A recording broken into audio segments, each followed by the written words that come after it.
¿Qué tal, amigas, amigos que ven La Choroteca? Estamos de nueva cuenta aquí, Enrique Rodríguez, Alejandro Pulido Cayón. Tenemos unos temas muy interesantes. Rápidamente se los voy a contar. Airbnb dice que cambia, pero no cambia la forma de hacer turismo.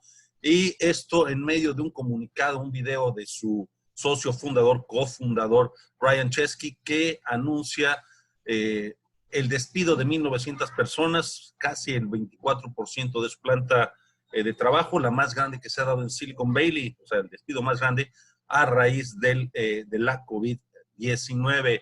Eso, por un lado, vamos a tener mucho de qué hablar, si cambia o no cambia la forma de hacer turismo. Y además, lo que ha sido la nota desde el viernes para el fin de semana, y es el atentado que sufrió Omar García Harfuch, el secretario de Seguridad Pública de la Ciudad de México, primero que se da de esta naturaleza con armas de muy grueso calibre en una de las avenidas más importantes de la Ciudad de México, como es el Paseo de la Reforma, y a la altura de una colonia de privilegiados, que es Las Lomas. En fin, hablaremos de eso. Por lo pronto, comenzamos. First of all, what went through my mind is how stupid am I to actually volunteer for this?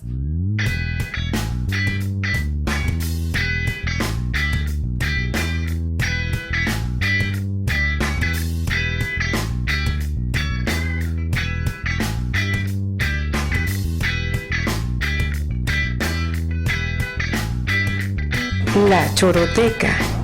Más allá del verbo, La Choroteca. Ya estamos de regreso para hablar sobre esto que es el turismo. Y bueno, si a alguien le gusta viajar, pasear, por lo menos por las cantinas, bares y restaurantes de nuestra ciudad, ese es Enrique Rodríguez. Enrique, ¿qué tenemos acá con Airbnb? ¿Qué pasó? ¿Se acaba el turismo como lo conocíamos o no se acaba? ¿Qué tenemos? Tú cuéntanos. Hola, ¿qué tal, Alejandro? Un saludo a todos los que nos ven y nos escuchan. Pues yo creo que muchas cosas, si no es que la mayoría, se acaban como lo conocíamos.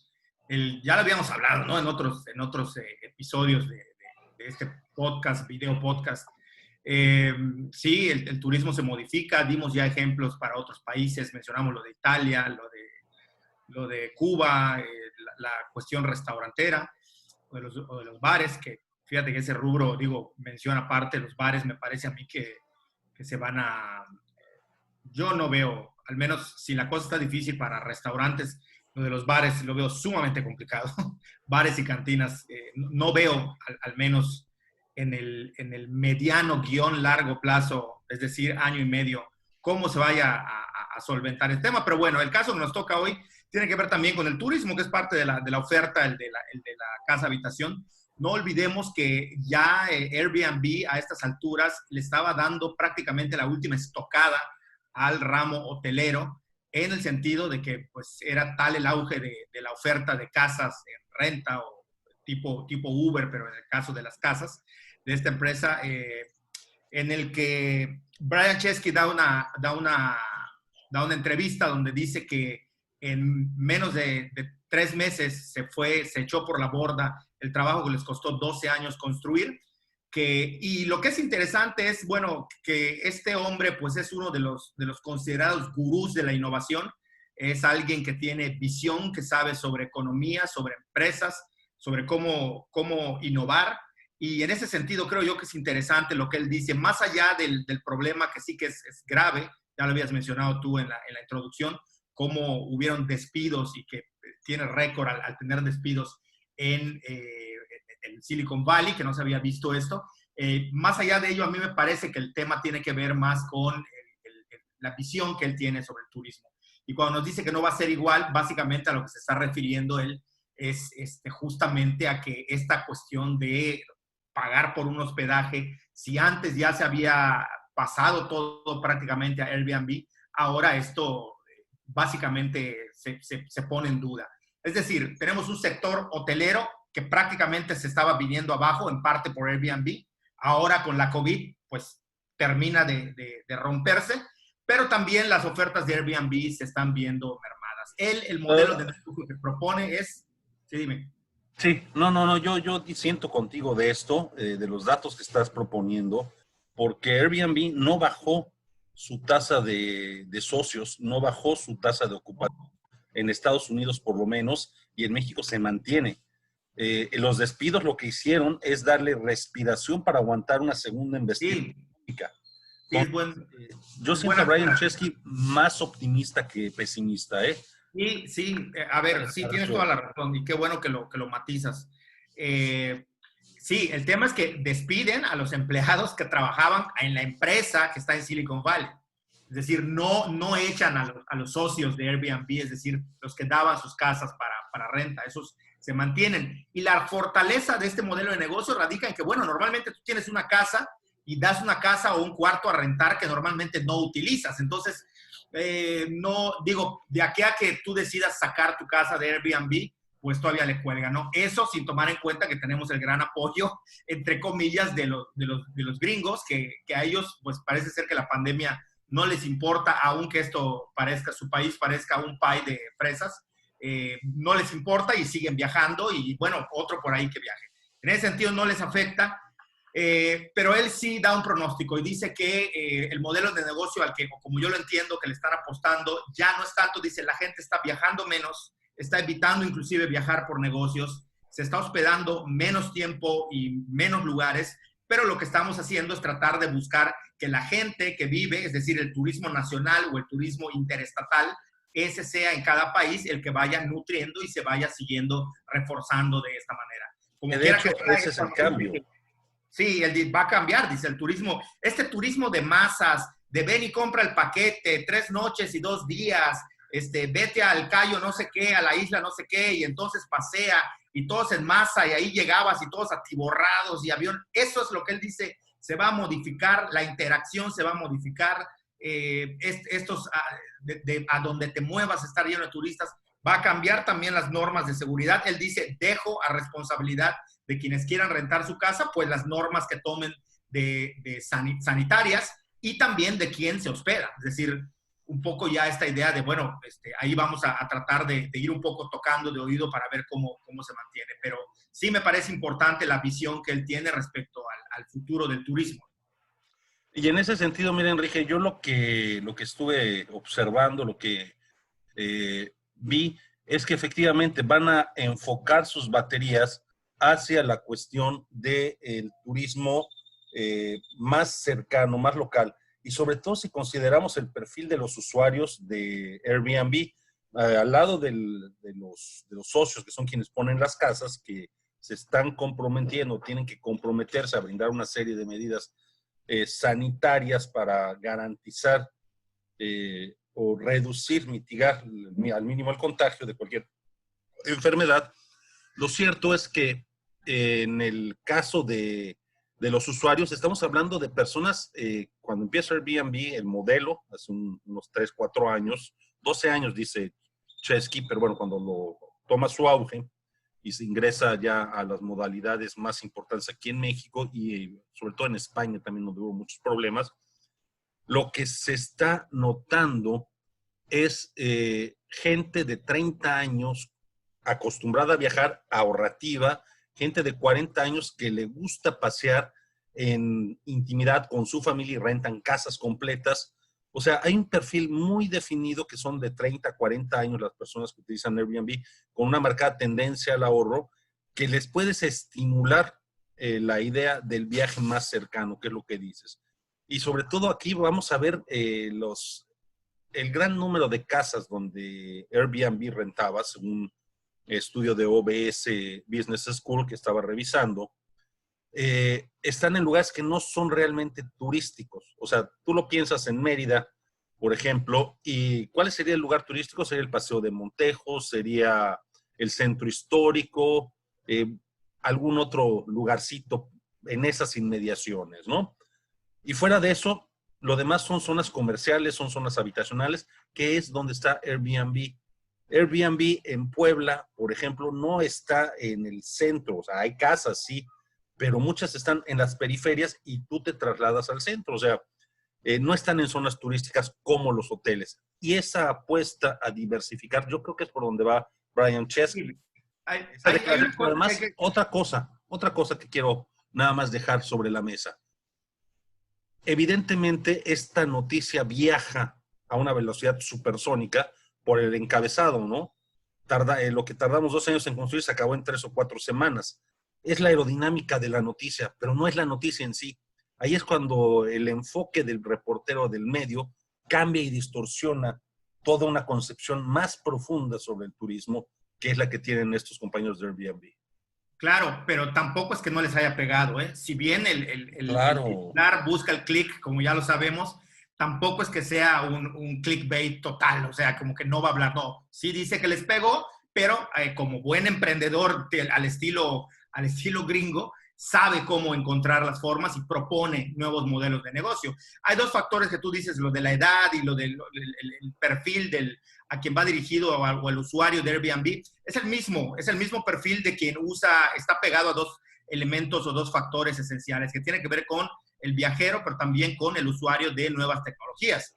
Pero también hay otro factor, y es que Airbnb se convirtió en una opción absoluta porque es mucho más barato, Alex. O sea, a todas luces, no importa, tú te vas a Nueva York y más allá de que quieras estar enfrente de Central Park porque es muy caro y no puedas rentar, tú rentas en cualquier otro lugar una opción mucho más barata, te vas con 4 personas, si son 4 amigos, 2 parejas, en fin, se dividen los gastos, como quiera que sea, la opción de Airbnb es más cómoda, mucho más privada y más barata. Y no paga impuesto al turismo. Y no paga impuesto al turismo. No, bueno, no sé ahora. El gran problema, que es el gran problema. Las que acaban de soltar la semana pasada el secretario Herrera de Hacienda, grabó sobre todo Internet, incluso incluyendo cursos, pero bueno, sí, es otra harina de otro. Cursos en línea. No, sí. Tienen que ver de dónde agarrarse. Ese fue el problema también de Uber. O sea, el problema con Uber es el modelo de economía colaborativa se brincaba la tributación. O sea, yo como particular, que es el modelo económico colaborativo o participativa, es yo tengo una cuestión y te la rento. Tú me pagas a mí por la renta, es un intercambio entre iguales y no hay problema. Entra el intermediario, que es la plataforma para facilitar el acceso a estas cosas, y entonces sí el intercambio se vuelve masivo, tanto de autos, que yo te lo doy, mi propiedad privada, te la rento en un momento, como podría rentar una casa, como podría rentar cualquier otro bien mueble, y tú que necesitas eso, pues me pagas la renta por unas horas, por unos minutos, lo que necesites mi objeto, mi bien mueble. Y ese es el modelo de negocios general que tienen este tipo de apps, ¿no? Es una gran variedad de apps que recurren a ese modelo de economía colaborativa. Y ese modelo de economía colaborativa lo que estaba haciendo era no tributar. Como era un intercambio entre particulares. Pagaban impuesto, Alex. No, ya se les agregó. Desde antes de este que se acaba de poner, ya pagaban. No, pero antes, no, a ver, cuando Uber ingresó a México no pagaba impuestos. Al entrar no, en ningún lugar, obviamente. El pleito no fue cómo manejarlo. Bueno, entonces empezaron a aprender. Pero Airbnb tiene... No, el gobierno no sabía cómo tratar las nuevas tecnologías. Después se le ocurrió que tenían que grabar el servicio. No, es que el gobierno tiene que grabar todo y al paso al que vamos nos van a poner como en el porfiriato, impuestos sobre la... Todo, por respirar. Eso sí, no. Van a cobrar ya. No, es que están, pero bueno, como dices, es tema de otro. Vamos a enganchar en eso ahorita. Pero bueno, en el caso de Airbnb, además no tributan el impuesto al Estado, a los estatales, que son el 2% o 1% de impuestos sobre turismo. Entonces, ahí es otro problema que, bueno, también contra eso van a tener que luchar los de Airbnb para poder entrar a distintos países, a distintas partes.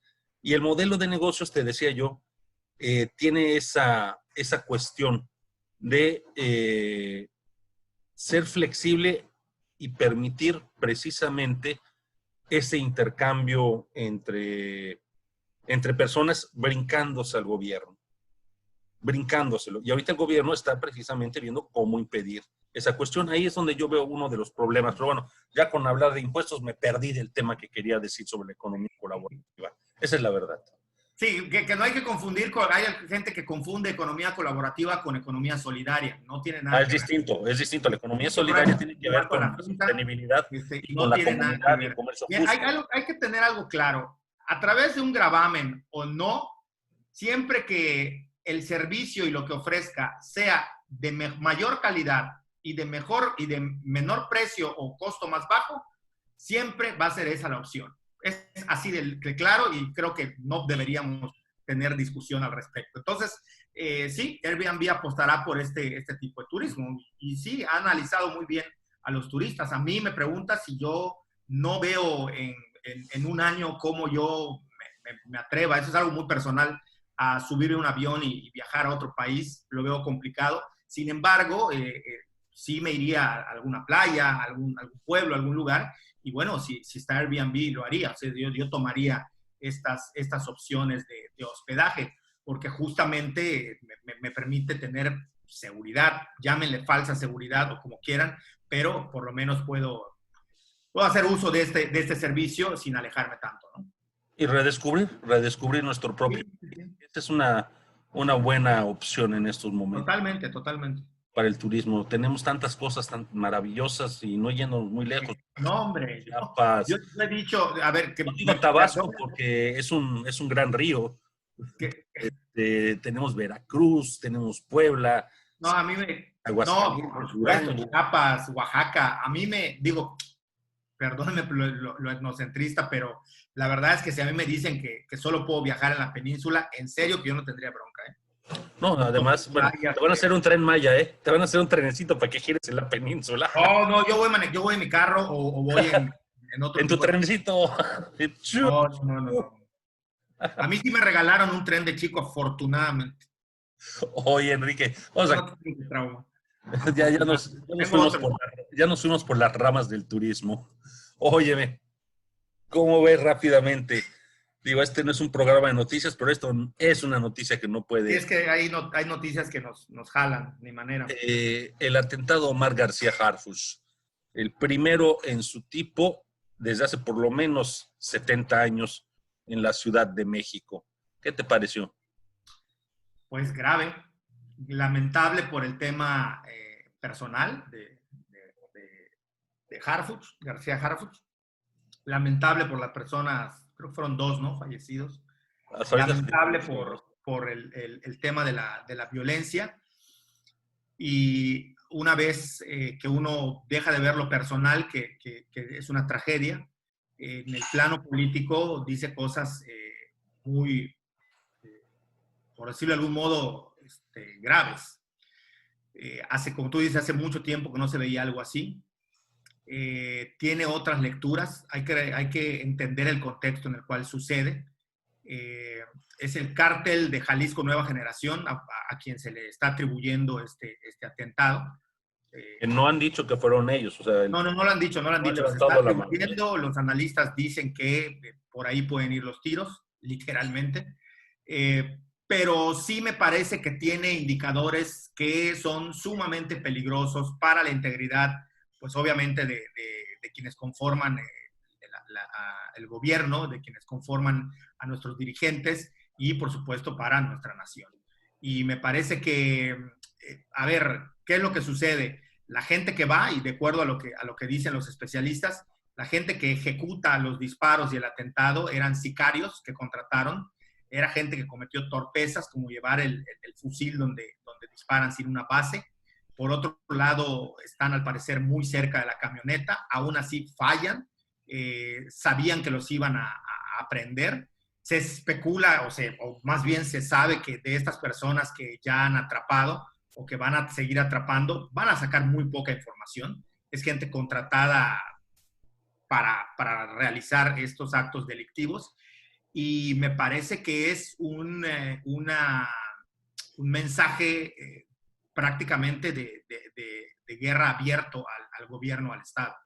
Y ahí es donde me parece que es difícil. Utilizaron las balas estas calibre 50, que más no es ningún grupo de regional mexicano, es un tipo de bala que puede incluso disparar aviones y helicópteros, algo que supuestamente tiene mucho poder. Es decir, que estamos hablando de un despliegue de fuerza y de violencia del crimen organizado en su más grande y amplia expresión, y que es definitivamente un mensaje muy violento y muy fuerte para el Estado. Uno de los analistas creo que de Proceso, quien hace el último artículo que leí, no me acuerdo su nombre, dice que al gobierno le quedan 2 cosas, o doblar las manitas o golpear con fuerza. Y por lo que se anuncia, lo que dice en su mensaje sabatino el presidente, no le vamos a declarar la guerra a nadie, pero tampoco nos van a dejar intimidar, tampoco nos van a intimidar. Es un mensaje de dos connotaciones totalmente distintas, totalmente contradictorias, pero estamos acostumbrados a eso. Es que lo que está pasando, nada más para cerrar esta idea, lo que está pasando es que si bien se mantiene el discurso de abrazos, no balazos, la presión viene de Estados Unidos. Y eso es lo que tiene muy furiosos a los del crimen organizado. Los tiene muy incómodos, los tiene muy a disgusto. Parece ser que en el tema del abrazos, no balazos, tampoco hay intermediación como lo pudo haber en otros sexenios. Pero Estados Unidos, una de las cosas que ha hecho, y lo hizo hace unos meses, fue congelar las cuentas de varios de estos delincuentes.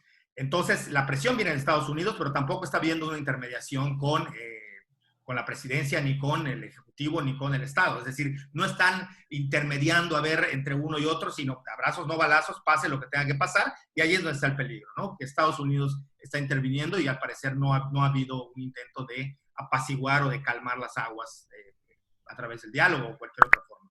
Bueno, pues ya nos sonó la campana, Enrique. Ya estamos por terminar. Pues yo creo que abordaste el tema desde una perspectiva amplia, desde una perspectiva muy completa. Vamos a dejarlo por ahí. Por lo pronto, quienes nos siguen, quienes llegaron hasta este momento del programa, de esta transmisión, recuerden, Enrique, ahí es el hombre de los likes, de los shares. Compartan si les gusta y denle suscribirse durante la transmisión. Vieron ahí saltar al ninja suscriptor. Suscríbanse, síganos, pónganle a la campanita. Estamos también en Facebook y, bueno, además de Facebook, YouTube y muy pronto WhatsApp. No es cierto. Enrique. Para que nos volvamos una cadena. Sí, vamos a hacer nuestra cadena de WhatsApp. Multivideos de la. Multivideos. Está bueno. Dale, nos vemos. Hasta luego.